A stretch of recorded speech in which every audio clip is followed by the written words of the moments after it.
phone call? Did you make a phone call to Vincentia, their mother, and say, "Hun, Elm is shut down. Little Elm is shut down. The girls want me to take them over to blah, blah, blah, blah, blah. How do you feel about that?" I get what you're saying, but You didn't do it. You just didn't do it. She told me she was being extremely rude that day and told me that if I was around, I was going to distract her and she's going to stay home. And wait a second. Can I just say something? Her and I were talking when you first left that house to go take the kids to Little Elm. She was having a conversation with me about Carol not answering. What do I do, Mommy? And I told her, you copy the papers, whatever you have that prove that you were, in fact, trying to reach her, however you were trying to reach her. And you go to that courthouse tomorrow because that's your last chance to see that this thing gets resolved through the courts. So she said, "Oh, okay, Mommy. Mommy, would it be okay if the girls came over and swam in your pool?" And I said, "Sure." And she said, "Well, are you going home or do you still have to run some errands? Because Hunter just went to drop the girls off at Little Elm. He's coming right back, and I'll drop the girls off so I could get copies of everything and get this paperwork organized for the judge." And I said, "Sure, no problem." Well, 3 hours went by. 3 hours went by after that phone call. I could have finished running my errands, but my daughter thought you were coming right back. I don't know how. All I know is she called me. I dropped my daughter off at my sister's house at around 10:30 in the morning, and I went straight over to Walmart, and I left Walmart at 1:06. I got in my car, and it must have been maybe 1:11, maybe few minutes after that, because I loaded up my car and I was pulling out of the parking lot of Walmart when my phone rang, and it was Vinnie Joe. I was getting ready to head over to Home Depot. And then she asked me, "Is there any chance that the girls could come and swim at your house? Just for a couple of hours, Mommy." He ran to go drop the girls off, and I took it as you were coming right back, and she was going to be taking the car over to run the girls over here. And I said yes. Well, what time did you drop the girls off? I'm just curious if you remember. Well, I didn't waste any time going up there, so when we left the apartment or whatever, we went towards Little Elm. And we picked up some drinks in a ice cooler at the Dollar General. And then we noticed that the Little Elm beach was completely closed off, gates, fences everywhere, cops not letting anyone in.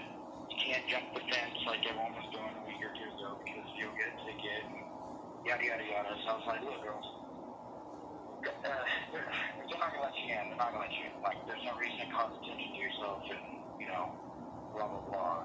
So that's just like, "Yeah, I don't want to deal with the cops, and we'll go somewhere else."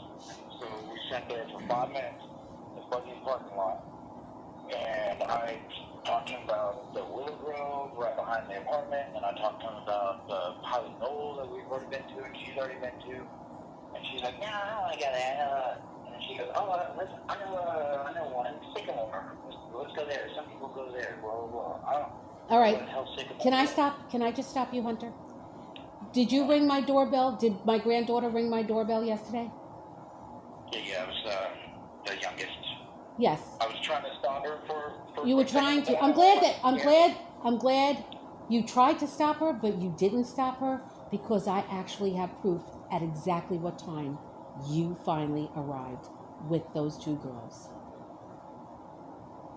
So based on my ring, I wasn't gone 3 hours to well, the whole beach thing. I'd come back and all I can tell you is at around 1:11, my daughter called me and asked me if I could babysit the girls for a couple of hours. And I said yes. I stopped what I was doing because I know my daughter needs quietness sometimes, and I'm willing to help her through this crisis that she's going through. And I absolutely stopped myself from going any further, made a U-turn, and head back to my house. I was on the phone with her for a good half hour. She's thinking you're going to be walking through the door any minute. And I said, I'm home, Vincentia. I have groceries in the car. I'm going to empty them because some of them were refrigerated. And she said, oh, okay, Mommy, I should be there within the next half hour, okay? And I said, that's fine. I'm home now. So do you know what time she finally did? Or you, instead of her, you, because she was still continuing to finish doing what she was doing with the apartment situation. You instead came to this door 3 hours and 15 minutes after my daughter made that phone call to me. Did she tell you that we were not getting along very well? Yes, she did. She said that what happens when your daughter doesn't want to get along with somebody? She told me you were questioning her, that you were questioning.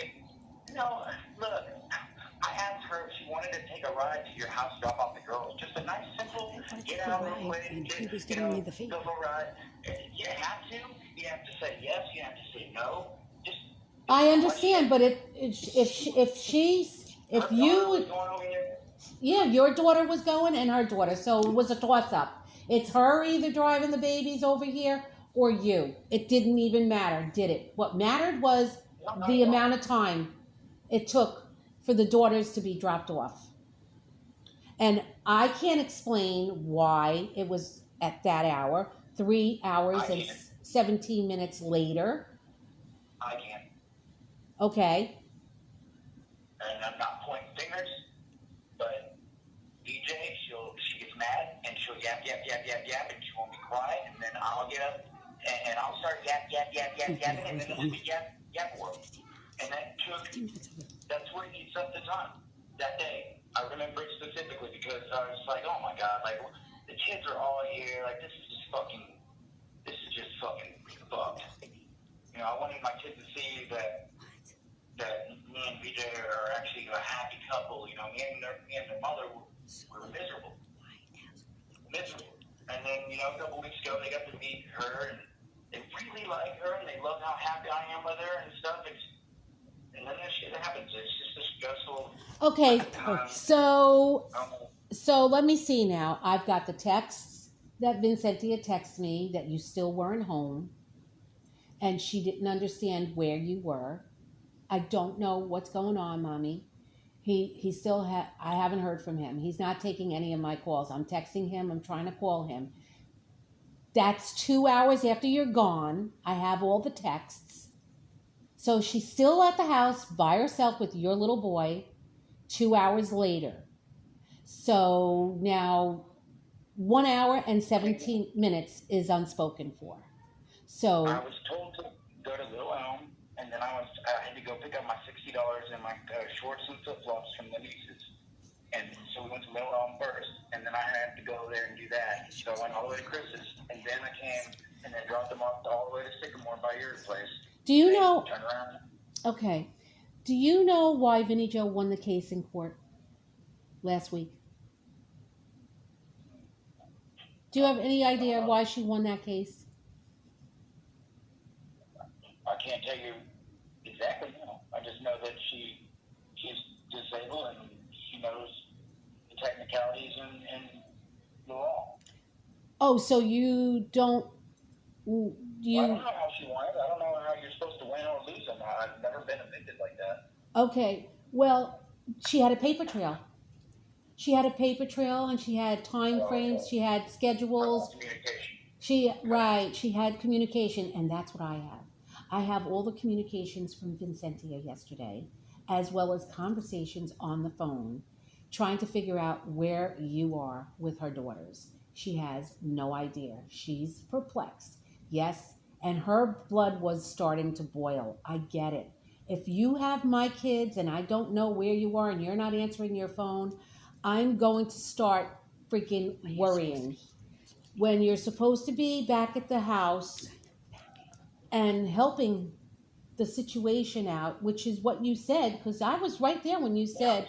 It's exactly what I was going to do, but then she just kept on, was like, you're just going to distract me. She kept on saying it and was rude about it. So I was like, okay, yeah, I'll just find something else to do then. Like, and I can't hear my phone when you got three 18-year-old girls blasting music and singing and yelling and being crazy and stuff. I wanted them to have fun too. I didn't know my phone was ringing and dinging. And I know, but remember this: they're not all 18-year-olds. That's the exact reason why I didn't want to get Between me and her kids came up, and I'm like, I don't feel comfortable with it, but I'll do it, you know. And they run me around everywhere, and I don't know how to tell them no. And I know that my problem is communicating. I know that. Okay, so Gary has a communication problem too, and I'm tired of him saying it's a lack of communication on my.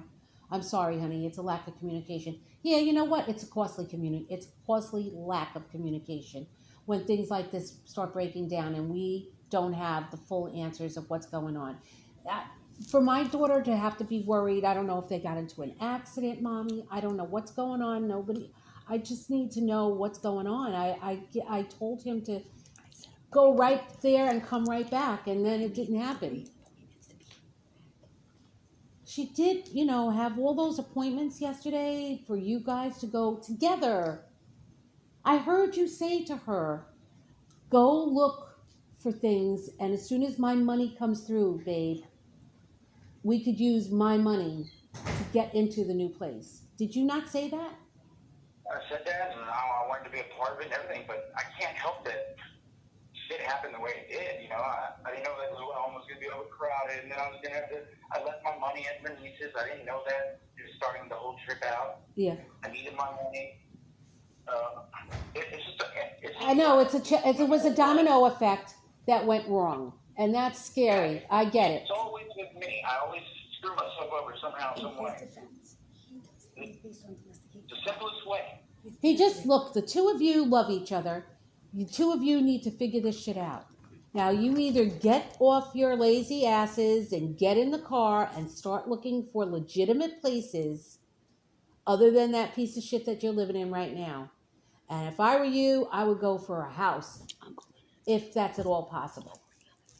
Yeah. You need to get together and get it right once and for all. You both have children. And by the way, my granddaughter told her dad yesterday on the phone, this is Bailey. She's going to be my stepsister, Daddy.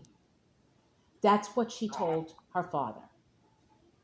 So you guys can't be introducing my granddaughters to each other's family, and you can't be introducing your children to my granddaughters, and then you two can't get along and get the house together in order. Come on. What the fuck is going on? You're grown-ups. If you can't get together and do this the right way, what is the sense of introducing these children to a second family